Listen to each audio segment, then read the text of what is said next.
Hi, my name is Morgan Robinson and this is my video for Exam 7. In this video we will be analyzing a crime scene that occurred with the cast of the well-known show Friends and use DNA fingerprint analysis to find our suspect.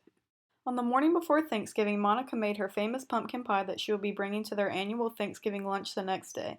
After taking it out of the oven, she set it on the cooling rack and left her apartment to run an errand. However, when she returned from her errand, a big slice had been removed from the pie. She immediately notified apartment security and they were able to find a single hair on what was left of the pumpkin pie. She knew it had to be one of her other friends, however, Phoebe was out of town at her parents' house for Thanksgiving, so she knew there were only 4 potential suspects left. The potential suspects left were Ross, Rachel, Chandler, and Joey. After having this information, apartment security decided they would collect DNA from Monica, who was the victim, and all of the other 4 suspects. They then amplified 2 different VNTR loci from all of the samples and ran them on 2 separate gels to create DNA fingerprints. Keeping in mind that all alleles of our criminal must match up exactly with the alleles from the evidence, it was time to analyze the first loci.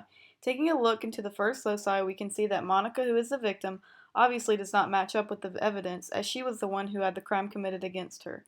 Next, we will look at the rest of the suspects, starting with Rachel. We can see that Rachel does not match up with our evidence, so she cannot be the one who committed the crime either.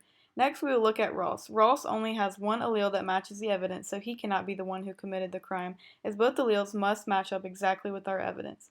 Next, we will look at Chandler. Here we can see that Chandler's DNA is an exact match with our evidence, so we will need to keep him as a potential suspect.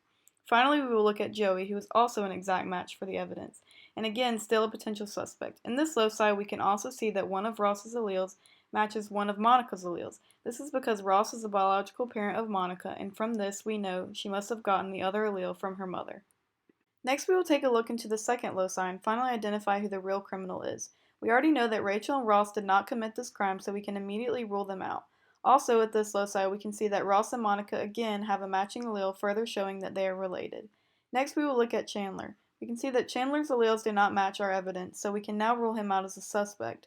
Finally, we will look at Joey, and we can see that his alleles are again a perfect match with our evidence, just like last time, so we now know that he is the one who committed the crime.